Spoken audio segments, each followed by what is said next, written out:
بعدی توجه میکنیم جایی که سامان محمدبکov در برابر هماوردش کارتوریال مدیکسون دل اوربه از جمهوری دومینیکن رقابت خواهد کرد. جودوورزی تاجیک سامان محمدبکov از سمت راست تاثیر با جودوگی کبود است. ورزشگر 24 ساله تاجیک به نظر می رسد که در حال گزارش به دسته وزن 81 کیلوگرم در فرم خوب است و باز هم از همان اصول معمولی اوچیگاری و هلوکی معمولی اوسوتو اصول های معمولی که سامان محمدبکov با داشتن با دلیل اینکه قامت بلندتر دارد و همین اصول های سراپا را خوب اجرا میکند از مسافه نزدیک به مورد اجرا میکند و اکنون ببینید خود اجرا کننده یا اونه که قصدی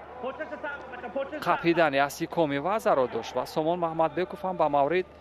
قریب اسیکومی میقپید حریف را و فاتح محمدبکov خیلی در حال توصیه دادن دیدیم که چگونه اشاره میکند به سامان محمدبکov. سامان که به سمت چپ اصول ها را اجرا میکند ماهرانه در بسیار حالت ها اگر موقع قپیدنش باشد و باز هم او اصول پسندیده است برای سامان بار دیگر هم اجرا میکند. فقط سرعیت در صورت قبول ببینید چگونه موقعیت دارد و فرار از حمله همش خوب است میگوید فاتح محمدبکov و کمکاری ده اوربه کارتوریال مورد نظر داور مرکز توربت ینسیتسق و یک شیدو با او اما این یک برداشت زدن ایپون هست میگوید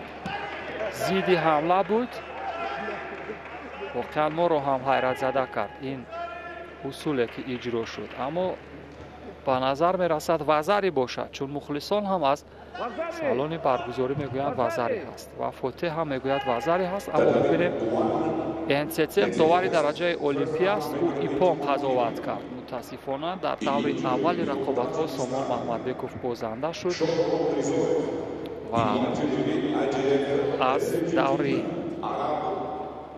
اول نتوانست که عبور کند ولی پرتافت او را نگه که صادر شد مورد اجرا در آمد دل اوربه. ببینیم نوارهای آهسته را ببینیم به این ترتیب بودند در حالی که اوسوتو استفاده میکرد و این هم روش ضد حمله بود. ببینید چگونه به اوج اعلا در آمد و ما هم به تتم دیگر میگذاریم. قرار است که هنرنمایی شادمان